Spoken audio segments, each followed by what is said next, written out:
Hi, I'm Tim. Welcome to Watchbox, and thank you for logging on. As you can see, I am making the most of my downtime back at the family home on Long Island. It is a beautiful day, and I thought I'd share some time with you this evening to talk about your questions and a few of the trends that I'm spotting in the watch sector right now. So let's start with the first question, which is from Pete, and it is, when are you going to return? As of right now, I'm planning to return next week. I shot a colossal cache of video before I left 2 weeks ago, which means I've stayed mostly current on the air, but ultimately it's more compelling when we do this live, and I do value that rapport I have with the online audience, so we'll probably get back to the live shows sometime in the middle of next week. And for the record, I shot 32 of those watch reviews in a row, and that was my one-day record leading up to this sabbatical. So sometime next week, that's the first answer. Another question, this one is from Joe P, and he's asking, what are 3 watches I should research during my copious downtime? So I'm assuming you mean 3 watches that are going to be fairly novel or new to you. So, in other words, a learning experience. So I'm going to suggest 3 that I regard quite highly. The first is the Zenith El Primero Rattrapante. It was an interesting watch that was launched back in 2010, and it was both a chronometer and a big date split seconds chronograph. So you've got a lot going on, and it was probably one of the most impressive new complications under the Jean-Frédéric Dufour regime. Before he went off to Rolex, he did great things at Zenith for about 4 or 5 years. And I'd say this was probably one of the most prestigious and upscale, as well as the rarest complications he introduced. If you want a truly scarce El Primero and a watch that you will never see in person, you're going to want to go after the Zenith El Primero Rattrapante. It is a big watch, though. Be warned, 44 millimeters. I would also recommend that you consider the Breguet 5247. That's a nice watch because the size is fairly universal. It's a 39 millimeter watch. It is precious metal. It is substantial. It is Lamagna powered. Its successor, the 5287, was a larger watch at 42 millimeters, and for a lot of folks, unless we're talking something like a Patek 5070, that's getting just a little bit too large for a dress watch. So I'd recommend you go after the 39 millimeter 5247. You get that Breguet caliber 533. It's the same movement you're going to find in Vacheron lateral clutch chronographs. It's the same movement you're going to find in your Patek Philippe 5070s, your 3970s, your 5970s. Really special. Everything about that watch is underrated, and they're a real bargain pre-owned compared to what they cost new and compared to their one-for-one mechanical peers that use the same movement. I would also recommend you look at the 1990s Breitling caliber 12 Cosmonaute. Of course, the Cosmonaute introduced during the early 1960s as the 24-hour dial variant of the Navitimer, and it's a timepiece that has been produced on and off since then, but it's fascinating for its combination of 24-hour dial, and in this particular iteration, made from about 1990 to 2001, 2002, I want to say, the so-called caliber 12 was a Moonwatch caliber, so it's based on the Lamagna 1873 that you find in the Moonwatch. And a lot of folks who just don't buy the modern era of Breitling design before or after Georges Kern, they find that some of the more traditionally sized and styled stuff is more collectible and desirable. And in the case of the caliber 12 Cosmonaute, you're getting a watch that really doesn't have a modern day analog, a manual wind 24-hour historically powered, historically relevant model, and with a great caliber to boot. You're getting that Moonwatch caliber in a watch that was originally created for spacemen, so it's a little bit ironic that the package is Breitling, but I think those caliber 12 Cosmonauts are really special and collectible things. Get an early one with a tritium dial and you're flying. Now let's talk a bit about another question. This one is from Yanni. And Yanni, you were asking me which watches are likely to suffer during the downturn. I take that to mean you're going to see a slackening of demand, either softer prices or lower volumes or a combination of both. In general, you're going to look at watches that were red hot starting to cool off. We realized we probably saw peak Nautilus sometime last fall, I think last fall, late last summer, but it's broader than that. The watches that were frankly absurd just before this downturn, and I do realize it is a bit of a synthetic, man-made downturn, but all the same, the business cycle for watches generally sees the things that are too high come a little bit lower. So that means we are going to see hyped pieces, the big three Rolex, your GMT Masters, your Daytonas, your subs, especially subs in distinctive colors, the green, of course, being a model that was probably a little bit irrationally priced on secondary circuits.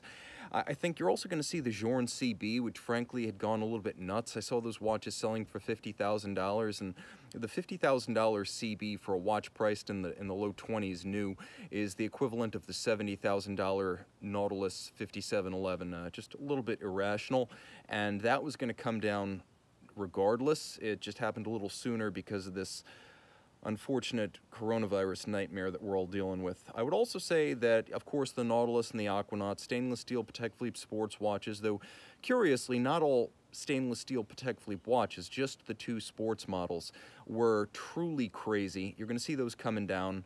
I don't think you're going to see people who paid $24,000 for GMTs, for Pepsi GMTs suddenly unloading them for 10 grand. That's not going to happen, but you're going to start to see a flattening, a softening. I think ultimately anything that was just too hot for its own good, and you know which watches they were, they're going to be falling. You're also going to see that there's going to be soft demand and those probably softer prices, and this is a bit counterintuitive, for watches that are priced under $10,000. What I'm seeing overwhelmingly is that the market for the 5-figure watch and even the 6-figure watch remains pretty robust right now. I think always it is going to be the whales that are the last to feel the disruption in the food chain, and we're seeing the buyer of the 3, the 5, the 7, the 8, the $10,000 watch is beginning to leave the market, which means that those watches are going to be more numerous and probably more attractively priced. So this is a great thing if you're a buyer, because you're going to find favorable deals and you're going to find good inventory. You're going to have plenty of options to choose. I think ultimately that's going to be the segment of the market to watch, because very few of us are playing for a Chronomètre Bleu at $20,000 or $50,000 or a 5711 of any description. But if we are looking for something like, I don't know, a $5,000 Planet Ocean, if that becomes a $4,000 Planet Ocean, it's a good opportunity if you have the cash and the circumstances permit. Finally, I would say independents right now, companies that are on the bubble financially, that may have never made money or are operating with razor-thin margins or lean manning. A lot of independents from the Carré des Horlogers, which is the independent wing of SIHH each year. I remember I was in the Carré last year with a vendor, and he was a distributor of a couple of Swiss brands and also a writer from an online watch blog, you know the one. We were all talking about how perhaps 18, 24 months later, half of those independent brands in the Carré might be gone, just as a result of a winnowing of the field, survival of the fittest, and an inability of the market to indefinitely carry so many micro brands, minor brands, and ultra haute de gamme independent brands. And I don't think any of us saw this happening so quickly, but I do think ultimately there will be an unfortunate culling of independents, which is going to result in a softer market for their products. If you're looking at a company that makes 150 watches a year, and they have a whole bunch of proprietary technologies or mechanisms, or a design that only the one guy who created it can service, inherently that's going to be less appealing. So independents, especially those that have very complex or proprietary mechanisms, there's going to be a reluctance among buyers to reach for those watches during this time. Let's see, what else do I have to say? I would say that right now, you're not going to see much of a softening in the market for traditionally weak brands, which might seem counterintuitive. You might think, for example, if Breguet and Blancpain and, let's say, even Breitling don't have a lot going for them during the boom times, then they would suffer during the down times. And maybe that's true on the new side. Obviously, no boutiques are getting a whole lot of traffic right now. But if you're looking at watches that already sold for 60 to 65 cents on the dollar used, you're not going to see a whole lot of softening of that market. You might see more options available as buyers sell, but I don't think you're going to see the prices that were already fairly low, almost rock bottom for what you're getting. Especially with Blancpain Breguet complications. I don't think you're going to see that 60-cent on the dollar watch suddenly become a 35-cent on the dollar watch. You know, that's the kind of thing that only exists in the realm of wholesale, and I don't think we'll ever see that on the consumer side. So if a watch was already an underrated brand and a good buy before this downturn, I don't think it's going to become much more so now. But again, you might have better options to buy simply because more examples are on the market. Now let's talk a little bit about a question. This is a question from Takuma, and he asks, when is the time to sell and buy in this market? I would say the one thing you really don't want to do, unless you're at the point of pain, is to sell right now. There is no worse time to sell than when people are not buying or holding off on a purchase decision.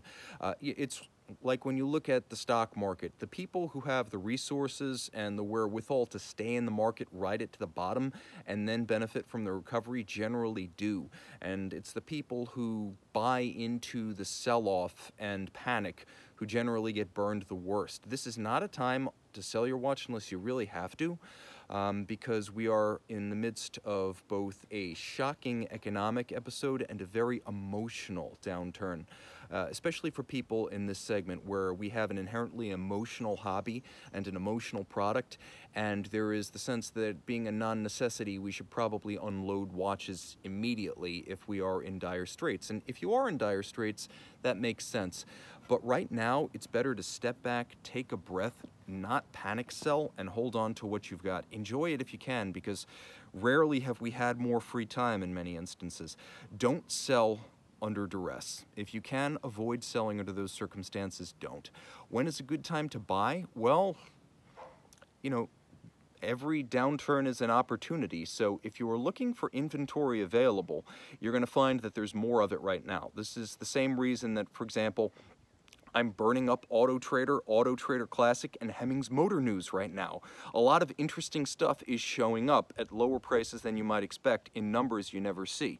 So I would say definitely don't sell right now, and if you have the wherewithal to do it, you're going to find that there are interesting opportunities popping up. And like I said earlier, if you do want one of those hyped pieces, there's probably not going to be a better time to buy a 5711 than right now. So if you wanted to get into a steel 5711 or a Chronomet Bleu or a Rolex Hulk, oddly, this is kind of the time to do it. So, question, this one from Bill, and Bill is asking, how should I spend my confinement? I would recommend at the moment you do one of three things, because I don't recommend you make any big financial decisions that you don't have to right now. Like I said, if you're a buyer, great time to buy, but for everyone else, we're probably saving our bullets. So order straps. If you want to buy something, help out your small artisan or craftsman. If you want to change the look of your watch, have something to post on the watch forums and feel like you've done something with your collection, now is a really great time to buy straps. And not just for you paneristi out there. I do think this is a time to do something you wouldn't ordinarily do, like order an orange rubber strap for your Milgauss, or put a Rolex that would ordinarily never be fit to a strap on some kind of a strap. I would say this is an interesting time to take a dress watch that should probably never be placed on some raffishly uncouth, colorful, extravagant strap. Take your Patek Philippe Calatrava in yellow gold and put it on a strap that is some combination of gold stitched, red accented, and I don't know, maybe olive green. Do something crazy with a watch that ordinarily would never feature those colors, or a model that would ordinarily never be fit to a strap in normal times. And order a couple of them. Then you can change the look of your watch and keep your online wrist shots updated on the forums every day without actually spending a mint during tough times on a watch. I would also say, realistically, learn watchmaking theory. There's a lot of great stuff out there. When I started in watches in the early 2000s, if you wanted to learn about watchmaking, basically you had two choices. Go to a school in Europe, or look at Walt Odet's articles on the Orologium on Time Zone, and those articles can still be found mostly by navigating through a search engine, as the old Walt Odet articles themselves are tough to find if you go to Time Zone. But search his name. Everything from Keyless Works to Motion Works to Blancpain chronograph and Rolex Explorer teardowns. He did the teardown thing with excruciatingly detailed descriptions and labeled diagrams when literally no one outside of Switzerland was doing that. The dude is the man, still one of the best self-taught watchmakers of all time. His stuff lives forever, and that's where I learned a lot about what I understand about watchmaking. I would also say, realistically, there are so many YouTube options now if you want to watch a teardown in real time. A great 28-minute video to watch with dinner might be a teardown and rebuild of an ETA 2824. You'll learn a lot of great fundamentals from watching the teardown of a basic manual or automatic, and that stuff's all over the place. Finally, if you want a very upscale teardown option, of course, Peter Speak-Marin with his website, The Naked Watchmaker, will show you a whole bunch of stuff that he pulls apart from complete watch down to the base plate, commenting on the quality of what he finds along the way. So that's a great way to learn about watchmaking from an acknowledged master. And then finally, I would say window shop. This is a time to dream. You know, like I said, on Auto Trader, on Hemmings, Auto Trader Classic, Cars.com, I'm going crazy looking at all the old and weird and historic and intriguing stuff that I would love to buy in better times. This is when maybe you plant the seed that ultimately becomes the dream that hatches 8, 9, 12 months down the road, when hopefully we can look in the rearview mirror and see this squarely behind us. This has been an emotional, tough time for me, for my company, for all of us, regardless of whether we're in the watch space. This has been the weirdest, most disturbing, and most exceptional episode in at least 19, 20 years. You know, this is speaking from the perspective of an American from New York who remembers September 11th and how shocking that was.